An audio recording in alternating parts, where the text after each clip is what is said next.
De retour sur le plateau télé d'O2Zone pour Espace dans ma ville. J'accueille Alexis. Bonjour. Et bonjour. Alors, Alexis, c'est un habitué maintenant de nos plateaux. Hein. On s'est vu au festin Ouais, on s'est vu la dimanche. semaine dernière, c'est ça. Et donc, toi, tu es animateur donc, au centre d'animation du Vieux Moulin. Tu es animateur Environnement. C'est ça, environnement, oui. voilà. On avait parlé justement un petit peu la dernière fois de ta fonction. Hein. Et donc là, dans le cadre d'Espace dans ma ville, tu animais un atelier, Oui, alors on a animé un atelier four solaire. voilà, où tu proposais donc aux enfants de fabriquer leur propre four solaire. Voilà. On a surtout vu un peu le principe du four solaire et d'où ça vient et sur comment on peut utiliser cette énorme énergie qui nous arrive du soleil. Une énorme boule de feu très loin là-haut, mais qui arrive encore à nous chauffer, à permettre aussi aux plantes De pousser. de pousser Eh oui. et ben aussi de faire de la cuisine, de chauffer notre eau, voilà. De faire de l'électricité aussi. Aussi, c'est vrai, on a vu tout à l'heure avec les panneaux solaires, comment ils sont alimentés avec les panneaux solaires justement, Tout hein, à les fait. satellites, Oui, les les panneaux solaires de satellites, satellites, tout à fait. Voilà, et ici en France aussi, on peut tout à fait utiliser des panneaux solaires pour son électricité, pour réduire un peu la facture et avoir moins d'impact sur l'environnement. Et également chauffer de l'eau avec. Moi j'ai des amis qui ne se chauffent qu'à ça, c'est-à-dire que leur douche est solaire. D'accord, donc c'est toute quoi? l'année. C'est des réserves d'eau qui sont exposées au soleil, qui permettent à l'eau d'être chauffée Alors c'est des réserves d'eau qui sont sous un capteur qui permet de chauffer l'eau grâce à l'énergie du soleil. D'accord. On va voir un peu le principe du four, ce qui est légèrement la même idée en fait. Oui, avant Voilà. de parler concrètement donc, hein, de ces petits fours-là que les enfants peuvent fabriquer eux-mêmes, on va parler de la Carriola del Sol, qui Oui. est une cuisine en fait solaire, hein, qui avait été, je crois, fabriquée il y a Alors, quelques années maintenant, oui, non? avec Paul. Donc c'était un projet avec la mairie de Salon-de-Provence, le pôle éco-compétences et la GESC. Donc c'était des Voilà, des jeunes. des Canourgues. Donc c'était un chantier jeune qui avait monté cette Carriola del Sol, qui maintenant est utilisée pour les événements un peu de la ville. Ici, on l'a amené à Espace dans ma ville ce mercredi, Oui. où on a fait des courgettes au boursin et ensuite, avant dimanche, on avait fait une ratatouille donc, pour que les Salonnais puissent déguster de la cuisine solaire. Oui, alors Voilà. juste pour expliquer rapidement, c'est une cuisine solaire, hein, tout équipée. Montée Alors, sur remorque. Montée sur remorque, voilà, qui se plie en fait, hein, qui est transportable. Voilà. Hein, Donc elle se rabat un peu comme un œuf. Comme un œuf, voilà, comme un œuf Et, qu'on ouvrirait en deux. Voilà, exactement. Et donc il y a une partie qui s'ouvre un peu comme ça et qui va diriger. Alors je ne sais pas si vous voyez ici, il y a un peu le même principe qu'une parabole. Donc alors ça c'est Julien d'Espace dans ma ville. Je vais vous qui nous l'a le tenir, comme ça vous pourrez bien tenir le Merci. micro. Donc c'est vraiment exactement le même principe qu'il y a sur la Carriola del Sol. Oui, Bon, on ne fait pas forcément cuire que des chamallows, nous, mais on va recueillir les rayons du soleil ouais. et les concentrer grâce à cette parabole sur un milieu focal. Donc C'est-à-dire que là, tout va aller au centre. voilà, c'est la question que j'avais posée. Toute la lumière là qui tape, on va dire, sur la parabole, elle est reflétée au centre due à la forme de la parabole, c'est ça? Voilà, c'est ça. D'accord. Donc nous, quand on regarde le soleil et qu'on se met comme ça, on reçoit une certaine chaleur. Ouais. On va bronzer d'ailleurs. Et là, cette énergie que nous recevons sur notre visage qui doit faire 10 cm sur 10 cm, Mhm. eh bien, on la multiplie par 100, 200 fois et on la concentre en un point. D'accord. Et sur ce point, on va mettre un objet noir, car le noir capte tous les rayons du soleil. Et D'accord. donc garde réellement la chaleur et permet du coup de chauffer un wok, de faire chauffer autant de la viande que des légumes. D'accord. Alors, ça donne quoi en termes? Parce que j'imagine que c'est beaucoup plus long qu'une plaque à induction ou Alors qu'une qu'à cuisinière à gaz. induction, oui, C'est mais quoi un peu en termes ça de dépend de temps? la quantité Voilà. que l'on veut faire. Un plat pour une famille, J'en on va parlais dire. hier avec un ami qui a eu quelque chose un peu dans le même genre. Il disait, en fait, même si on veut faire cuire pour... Nous, à chaque fois, on fait cuire pour 50 personnes. Et en fait, il faudrait le mieux, c'est de le faire par petite dose. Ah, Tout d'accord. simplement. Donc, de petites Mais quantités réparties. voilà, un peu plus de petites quantités et en réservant dans ce qu'on appelle une marmite norvégienne, c'est-à-dire une boîte isolante qui garde réellement la chaleur des aliments et qui leur permet de continuer de cuire même si on ne les chauffe plus. D'accord. Oui, parce avec que ça, la propre chaleur. on a tendance à oublier, mais effectivement, les aliments, une fois sortis du four ou une fois qu'on éteint le feu, effectivement, continuent à cuire Voilà, tout à avec fait. la chaleur qu'ils ont emmagasinée. Exactement. Donc, en utilisant ce principe, on pourrait cuire réellement, rapidement, pour une assez grosse quantité. Nous, donc pour 50 personnes en dégustation, donc ça donnait un vrai plat pour à peu près 12-15 personnes.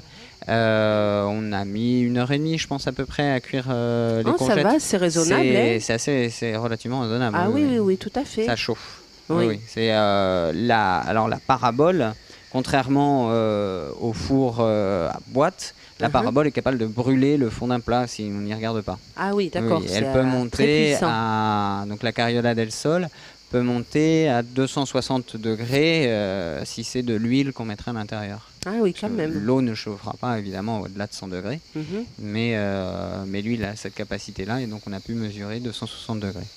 La cuisine du soleil. Voilà.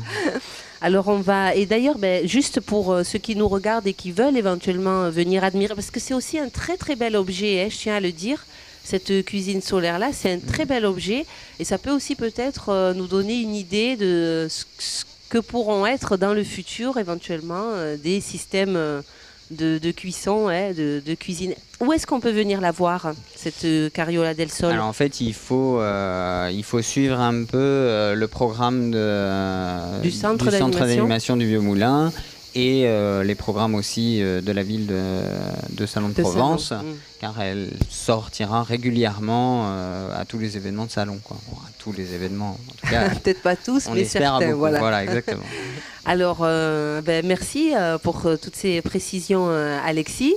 On va passer maintenant, on va passer encore un petit moment ensemble, juste pour parler un petit peu de ces ateliers donc, que tu as animés, où tu proposais aux enfants de construire un petit four solaire. Alors, est-ce qu'on peut en parler? Alors, donc ça, c'est une idée du four, à la limite, si toi tu le manipules comme ça. Oui, moi, je vais le manipuler, comme ça tu continues à discuter. Exactement.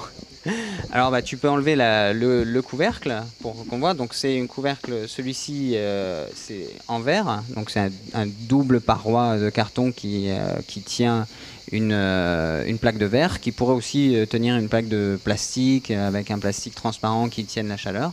Voilà. Pas de joint. Donc c'est vraiment là que du carton, c'est très très simple à réaliser. Ah, c'est le verre. C'est que la plaque de verre qui est lourde. Et derrière, donc la deuxième partie, c'est... Alors la deuxième partie, donc ça se démonte, hop, et ça s'enlève. Là, il est entièrement démontable et même pliable.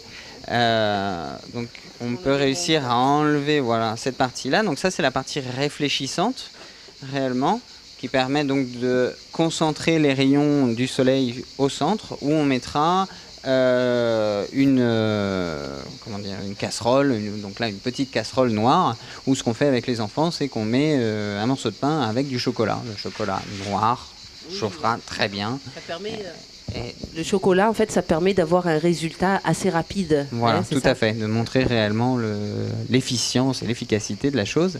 Et alors ensuite, alors ça reste, et ça c'est en fait une boîte de carton simple, dont on s'est débrouillé pour qu'elle se replie à l'intérieur, et là on voit donc qu'elle s'ouvre, et en fait ça donne une double paroi qui permet d'isoler donc la chaleur. Donc on la concentre, on garde les rayons du soleil et après on essaye avec juste l'air qui est emprisonné dans le carton, on isole cette chaleur-là. Voilà. Donc, est-ce qu'avec ce four-là, est-ce que je peux faire cuire quelque chose?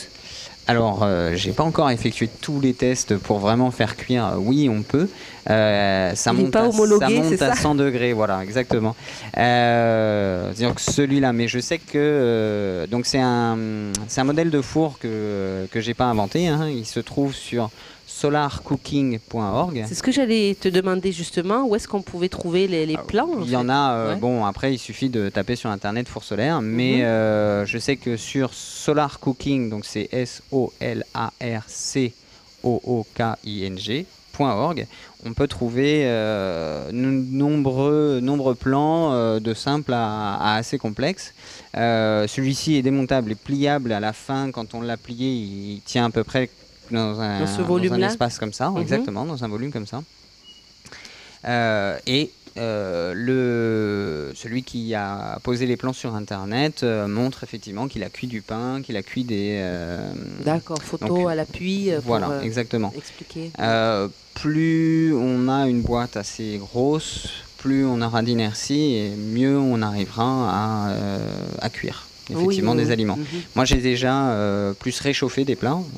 Pour l'instant, j'ai pas encore fait de test sur celui-ci que moi j'ai réalisé, de test de cuisson. Mais je pense que effectivement, si cela demande un petit peu plus de temps de cuisson que sur une parabole, mais on peut tout à fait cuire les aliments. Oui. Alors moi j'ai vu une autre sorte de four solaire. Ils ont un fond noir en fait. Hein.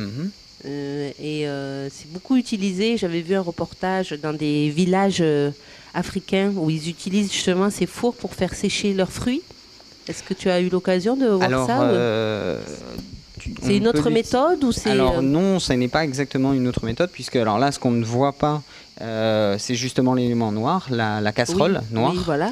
Alors j'en ai un juste à côté qui est au soleil et qui a effectivement cette casserole noire qui va permettre de garder la chaleur là où sont les aliments, c'est-à-dire dans la casserole. D'accord. Après, donc une autre technique, effectivement, d'avoir le fond noir.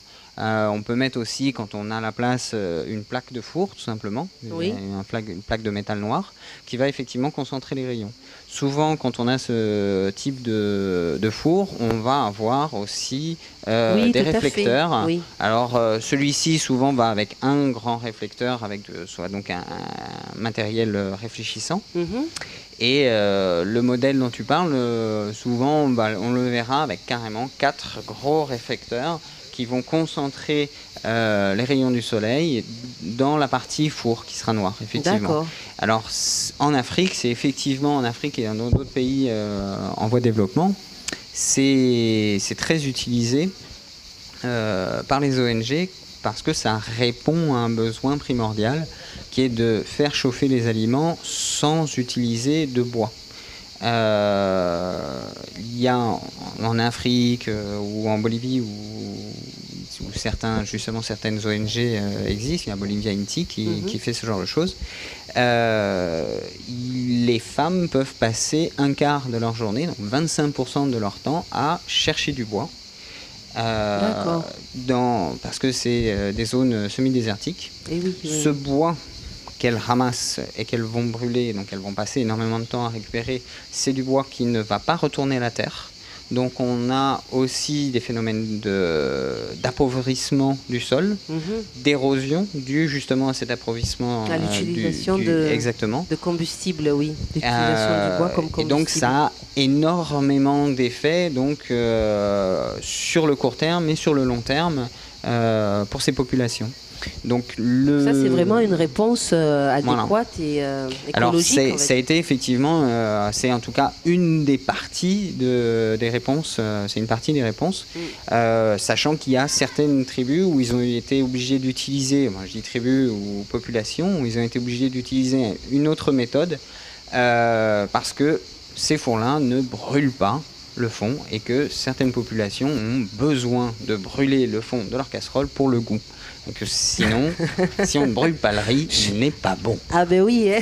Voilà, et donc du Chacun coup, ses goûts c'est en couplant une autre méthode qui permet d'utiliser du bois, mais en l'utilisant de manière le plus économe possible. D'accord. Alexis, est-ce qu'on peut voir un petit peu le résultat de ton expérience Bien sûr. Oui, Alors, on peut le ramener sur le plateau rapidement avant de rendre l'antenne.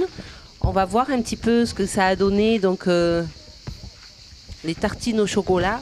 Donc je l'ai mis juste avant de commencer le plateau. Là, il est monté que à 75-80 Alors je ne sais pas si on peut voir. Alors ça serait bien. On va regarder. Alors on va essayer de rapprocher pour voir un petit peu quand même que.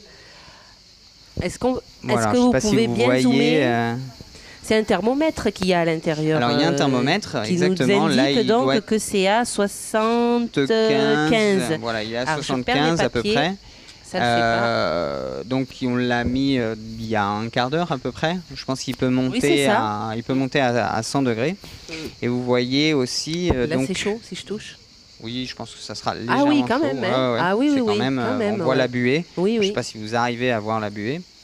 Et si on l'ouvre, si tu m'aides, hop, on va réussir à l'ouvrir.